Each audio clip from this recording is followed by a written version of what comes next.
Okay. We're going to need a longer show. We're going to have to have a whole episode just on Kyle Busch.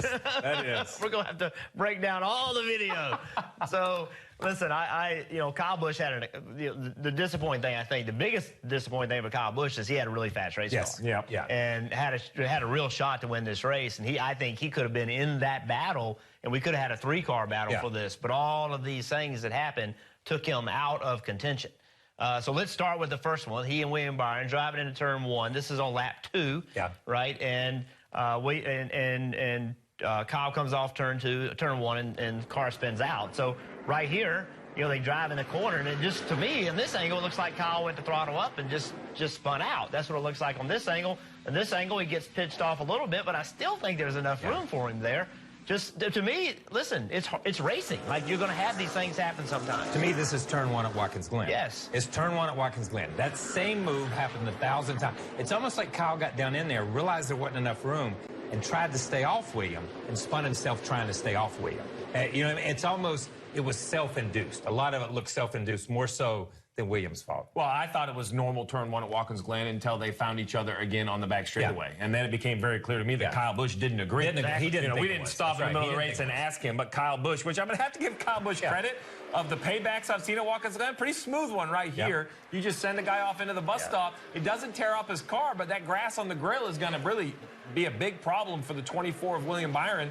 He did do a little damage to the nose of the 18, which is going to hurt the 18, but I mean, it's the fastest part of the racetrack, and at that point, it becomes clear. I'll be honest, when I saw the 24 go through, I thought, oh, he just overdrove the bus stop. Just overdrove it. Then I saw the replay, I'm like, we need to go back to lap 2, because I don't think Kyle Busch thought that was just a simple racing incident. He got some payback on the 24. And that's what happens. When people are contesting a position, listen, William didn't give him room. Like, William didn't say, it's your spot. But you're not going to give somebody room on the second lap of a race either. Clearly, watching William, he was still racing. He had not conceded that spot, and Kyle clearly thought he should have conceded that spot, and here we have 2 guys that are racing. On lap 2, a little early for that, but it did happen. Then, this is a new thing I think we're seeing in NASCAR. Then the radio chatter starts to fire up between the driver and the crew chief.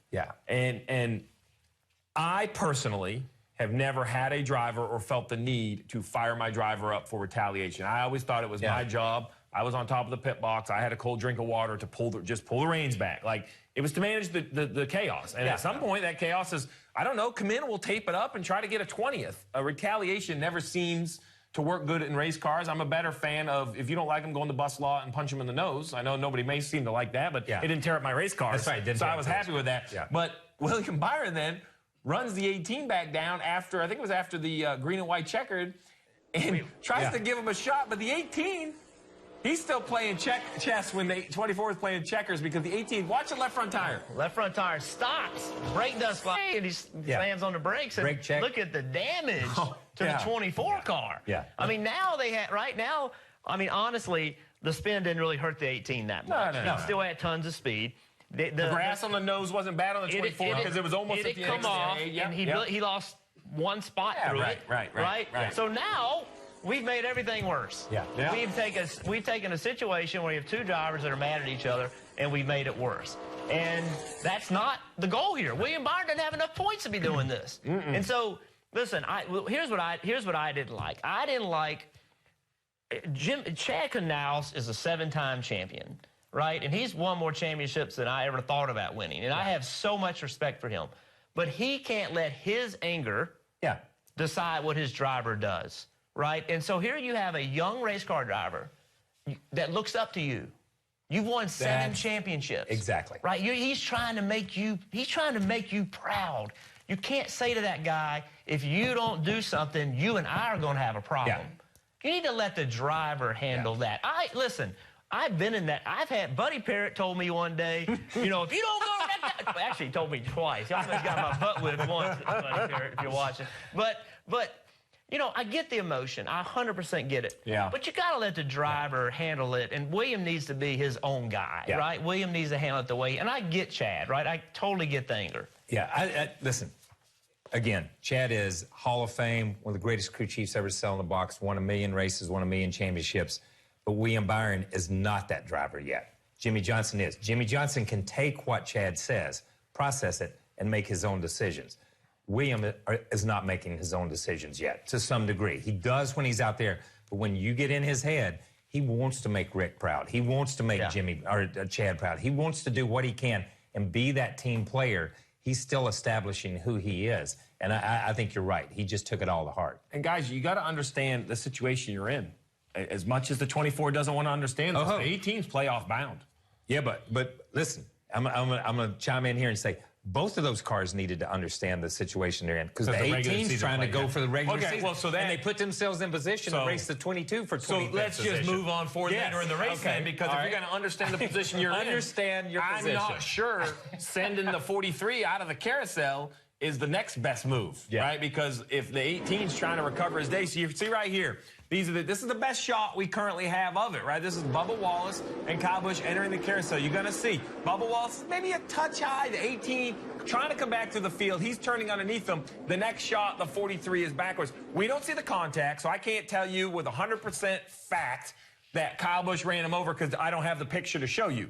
But Bubba Wallace says in his quote, he ran me over. Yeah. So I'm going to go from face value of what he said. He got run over. So then when they find each other on the front stretch right here, the 43, like right here, I think the 18 should just stop. That last shot might have been too much. And Bubba Wallace said, look, I've had enough. And he sends him down to turn one and listen to the crowd. It goes crazy. Yeah, so listen, you can laugh. Speak to this one, Jay. This is yours. Right, so listen, man, like Bubba had enough, and Kyle had enough, but Bubba's in a position to make the last call. Yeah. Because you know why? He has nothing to lose. That's right, nothing. You talk to Bubba Wallace, he's already exceptionally frustrated. He is already on his edge, right? Yes. And you know, it's very easy. Listen, I've done stupid stuff in a race car. You've done stupid stuff in a race car. I'm sure you've done stupid stuff on the pit box, right? And the emotion of the day can overtake you, right? It can overtake you, and it's some of the greatest moments in our sport is from the emotions overtaking people, right? So I don't want to be so critical of people where because they're out there with passion, they care, it's emotion, right? But there are times where you have to check yourself and see the bigger picture. And some of that didn't happen on Sunday. Well, so to your point, I'm not unhappy or disappointed in any of them. No. I'm analyzing it from a competition standpoint on what I thought they probably should have done to have a better day. In slow motion in review. In slow motion in review with not the heat of the car and all that. The other side of this is I applaud all of these drivers for being whoever they are. They're not driving around on pins and needles afraid to say something. I will also add that if Watkins Glen has an opening in their marketing department and they need help promoting the next race, I'll take the spot because I think it's going to be pretty easy. I mean, but I will say about William Byron and on Bubba's behalf, you can't, and you came into the sport as a rookie, I came into the sport, you can't let those old guys run over you. No. You can't. Because once they put a fender to you, once they nudge you out of the way, they're like, yeah, Jeff's easy, man. I know what I got to do when I get to him. They've got to stand up for themselves. Does this gain them respect? No. But it makes that 18 think about it next time. I'm not sure I'm going to do that to Bubba. I'm not sure I'm going to do, you think about it. We talked about Chase Elliott still thinking about turn one and blowing it last year. You think about those moments. So it's a different kind of respect. We talk about it as being respect on the racetrack. Bubba he felt like he was disrespected, so he's going to show you how to respect him. And it's a different kind of respect. It's just a knowledge. It's a book on something. But do you think it spills over? So I'm going to ask race car drivers. So that was Kyle Busch, Bubba Wallace, William Byron, Kyle Busch. My point is, do you think everyone else in the field takes note of how it went down? Do they gain credibility? Yes. Whoever is gaining credibility, in your opinion?